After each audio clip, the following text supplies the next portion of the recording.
Esto es audiolibro, con la narración del libro Adorando en Espíritu y en Verdad, escrito por el pastor Marvin Byers. Lectura Christian M. Bienvenidos.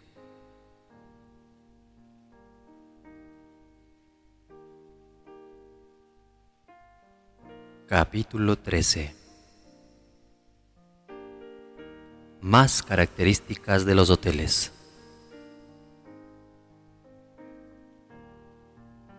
Hay una serie de aspectos en cuanto a la reedificación del tabernáculo de David, en los que muchos en el cuerpo de Cristo están fallando hoy en día, y en algunos casos están haciendo justamente lo opuesto. Por eso, no es de extrañar que el mundo gentil no esté siendo seriamente impactado por la Iglesia.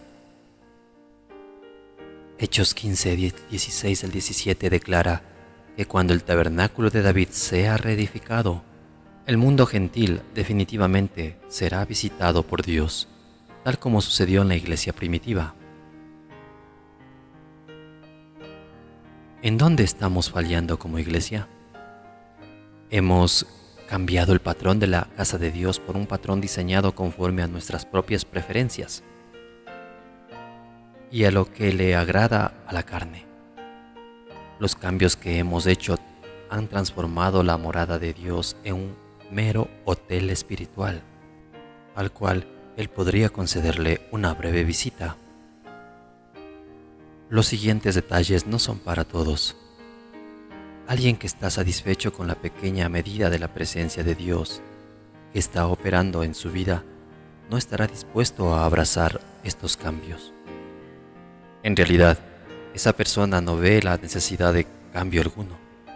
Usualmente los cambios requieren alguna medida de dedicación, así como una disposición a renunciar a las viejas sendas que son cómodas y que no perturban a nuestros amigos ni a nuestra familia espiritual. Los cambios a menudo requerirán que examinemos nuestro propio corazón para ver si deseamos agradar a Dios más que a los hombres.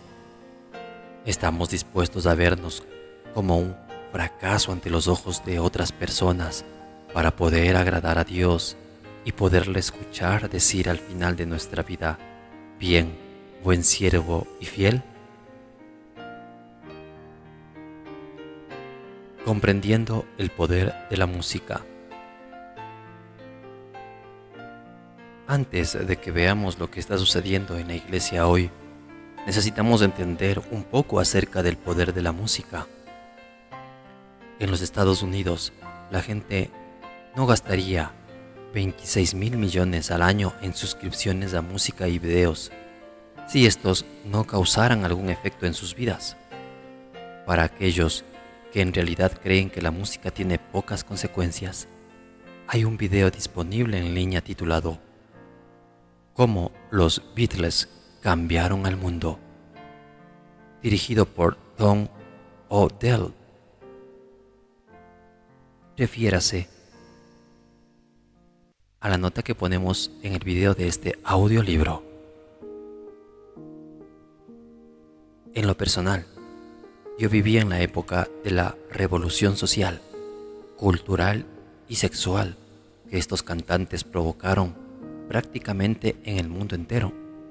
Y esa revolución no fue buena para quienes querían agradar al Señor. Yo fui testigo del poder de su música y puedo decir con certeza que ésta hizo del mundo un lugar más inmoral e impío. Yo canté durante 7 años en un cuarteto que estaba centrado en Cristo y pude experimentar el poder de la música para volver las personas a Dios. Éramos invitados a muchas iglesias y convenciones y buscábamos que nuestra alabanza ministrara al Señor. Se decía de nuestro cuarteto que al pararnos sobre la plataforma le cantábamos por 30 minutos a Jesús y no a la gente. Lo que a menudo sucedía daba testimonio del poder de la música a través, aún en medio de un canto. La gente comenzaba a adorar al Señor sin que se les hubiera invitado a hacerlo. Así, muchas vidas eran liberadas de ataduras y tenían encuentros con Dios. Como hemos visto, cuando Pablo y Silas fueron arrojados en una cárcel en Filipos, a medianoche ellos comenzaron a orar y cantar alabanzas a Dios. La Biblia relata que fue lo que sucedió.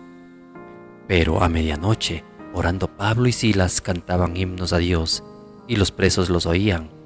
Entonces sobrevino de repente un gran terremoto, de tal manera que los cimientos de la cárcel se sacudían y al instante se abrieron todas las puertas y las cadenas de todos se soltaron. Hechos 16, 25 al 26. Esto revela el poder tanto de la oración como de la música. Sus oraciones y su música liberaron a los prisioneros, mientras que la música de los Beatles condujo al mundo a ataduras espirituales de inmoralidad, adicción a las drogas y rebelión. Vez tras vez, la música del arpa de David ahuyentó la influencia espiritual demoníaca que estaba afectando al rey Saúl, y su música transformó la atmósfera espiritual en derredor de Saúl, cambiándola de una de opresión a una de paz y bienestar. Primera de Samuel capítulo 16, versos 16 al 23. Más adelante, en la historia de Israel, 3 reyes juntamente con sus ejércitos iban a morir de sed en el desierto y le pidieron ayuda a Eliseo. Cuando el profeta llegó, reprendió al perverso rey que estaba entre ellos y luego les pidió que llamaran a un músico para que tocara su instrumento delante de él. Cuando el músico comenzó a tocar, la presencia de Dios cayó sobre Eliseo y él profetizó una gran liberación de Dios. Entonces hubo una provisión sobrenatural de agua para ellos y Dios les dio la victoria sobre sus enemigos. Segunda de Reyes capítulo 3 versos 14 al 25. Qué mensaje tan increíble relacionado con la música nos fue dado por el Señor a través de este evento. La presencia de Dios llegó como resultado de la música. El agua de vida le fue dado al sediento y el resultado fue la victoria sobre los enemigos. Personalmente, he presenciado muchos ejemplos del poder de la música para producir fruto, ya sea bueno o malo, en la vida de los oyentes. Hace algunos años teníamos un carpintero que había trabajado en muchos proyectos para nuestro ministerio. Tratábamos de distintas formas de compartirle acerca del Señor, pero él estaba completamente endurecido en contra de Dios y no quería tener nada que ver con él. Un día, caminando junto a él y yo, nos aproximamos a la puerta de mi casa que estaba abierta. Adentro, una de nuestras hijas estaba tocando el piano y la presencia de Dios fluía hacia el exterior a través de la puerta abierta. Al acercarnos, el carpintero reconoció que Dios estaba allí y por sus comentarios era obvio que su actitud dura había desaparecido. Yo le pregunté si quería orar y él asintió. Así que oramos juntos al Señor, pidiéndole que lo salvara y que lo trajera. Aunque ya no teníamos otros proyectos para que él trabajara, estoy seguro de que él nunca volvió a ser la misma persona. Aparentemente, el Señor le había estado dando suficientes proyectos de trabajo con el fin de que finalmente humillara su corazón ante su presencia. Ministramos a los jóvenes con nuestra música. Muchos pastores me han dicho que están ministrando a los jóvenes con su música. Esta es la razón por la que mucha de la música que se usa fue escrita y es ejecutada por jóvenes y para jóvenes. Hay varios problemas con esta idea. El cuerpo de Cristo ha sido llamado por Dios para reedificar el tabernáculo de David y la importancia de la música es revelada en el patrón bíblico para su tabernáculo. David tenía cantores y músicos que cantaban y tocaban música para el Señor 24 horas al día, 7 días a la semana. Nota: refiérase a 1 de Crónicas capítulo 9 verso 33 y capítulo 16, verso 4 al 6 y capítulo 37. Todos los cristianos somos llamados a ser sacerdotes. Apocalipsis 1:6 declara que el Señor nos hizo reyes y sacerdotes para Dios, su Padre. A Él sea gloria e imperio por los siglos de los siglos. Amén. Notemos que somos llamados a ser sacerdotes para Dios y para darle a Él toda la gloria. Como sacerdotes, nuestra adoración, alabanza y música debe ser dirigidas a Dios y no a la juventud o a alguna otra persona o cosa. De la misma manera, toda nuestra alabanza y adoración debe ser ordenada por Dios, no por los jóvenes o por otros. La música que se usa en el tabernáculo de David fue recibida del Señor por los santos más maduros en Israel, que al igual que David eran profetas, a través de los cuales Dios hablaba. Nota, refiérase a 1 de Crónicas capítulo 25 verso 1 y 2 de Crónicas capítulo 29 verso 25. Aquí ellos no eran jóvenes, y los que tocaban los instrumentos eran ministros maduros. Hay un lugar para que los jóvenes sean usados tocando instrumentos, pero no como la fuente de nuestra adoración, y mucho menos que ésta tenga como propósito ministrarlos. Si la carne escribe nuestra música y si dirigimos nuestra adoración y nuestra música hacia la carne, se producirá carne y no será atraída la presencia del Señor. Un pastor que conocimos tenía una iglesia grande y decía que su música estaba dirigida a la juventud con el propósito de atraer a los jóvenes a la iglesia. Cuando se le preguntó, de los muchos jóvenes que usted ha atraído a la iglesia con su música a través de los años, ¿cuántos de ellos han continuado en la iglesia? El pastor se quedó callado por bastante tiempo mientras pensaba al respecto, y después de un lapso él confesó: ninguno ha permanecido. Su propia respuesta definitivamente lo sacudió y pareció haberle dado luz. El propósito de la adoración piadosa es atraer la presencia de Dios, no atraer la presencia de los jóvenes. Si la iglesia va a tocar toda clase de música para los jóvenes, en lugar de tocar la música del Señor, la presencia de Dios no va a moverse en esa iglesia. De vez en cuando podría decirse que servirá como hotel, pero no va a habitar allí. Los jóvenes que verdaderamente buscan al Señor serán atraídos a su presencia, y si no la encuentran en una iglesia, la buscarán en otra parte. Los jóvenes que buscan música carnal pueden ser atraídos durante algún tiempo a una iglesia que está orientada hacia ellos. Sin embargo, la iglesia no puede competir con la música de grupos tan impíos como los Beatles, la cual no ha hecho sino empeorar desde entonces. Por eso, esos jóvenes pronto se van a marchar en busca de algo que sea más atractivo para su carne que lo que una iglesia que se mueve en la carne pueda brindarles. El error que cometió Moisés.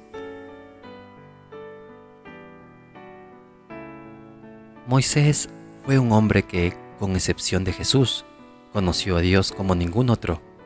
De hecho, Moisés ayunó sobrenaturalmente, sin comida ni agua, por 120 días consecutivos. Nota, léase Deuteronomio 9, 9 y 18 y capítulo 10, verso 1 y verso 10, para ver claramente que él ayunó por 3 periodos consecutivos de 40 días cada uno. Recomiendo leer este pasaje entero, desde Deuteronomios 9:9 hasta 10:10. Éxodo 34, 1 y 28 también.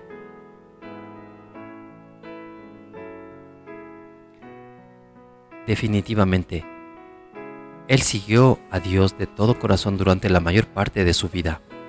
Sin embargo, Dios le prohibió entrar a la tierra prometida por haber cometido un error que parecía involucrar un asunto muy trivial. Israel necesitaba agua, y Dios dirigió a Moisés a la roca, por segunda vez, para extraer sobrenaturalmente agua de ella. La primera vez Dios le ordenó que golpeara la roca para recibir agua. Pablo nos dice que la roca era Cristo en 1 Corintios 10:4. Pero la segunda vez le mandó que únicamente le hablara a la roca y que ésta daría agua para el pueblo sediento. Números 28. La roca, Cristo, sufriría solo una vez, no dos, y simbólicamente Moisés debía golpear la roca solo una vez, pero él la golpeó otra vez y después le habló a Israel y no a la roca. Por eso, o por este error, Dios le dijo que no entraría a la tierra. Al parecer esto parece un error muy pequeño, pero Dios lo usó para enseñarnos una lección muy importante a través de un hombre tan santo y puro como lo era Moisés. Fue un error muy grande, que a menudo es cometido en la actualidad por muchos en la iglesia. El Señor está diciendo que debiéramos dirigir nuestras palabras y nuestro ministerio a Cristo, la roca, y que entonces Él derramaría el agua de su presencia sobre los sedientos. Esto es lo que nuestro cuarteto experimentaba. Nosotros le cantábamos a Dios y entonces Él ministraba a las personas, dándoles el agua de su presencia.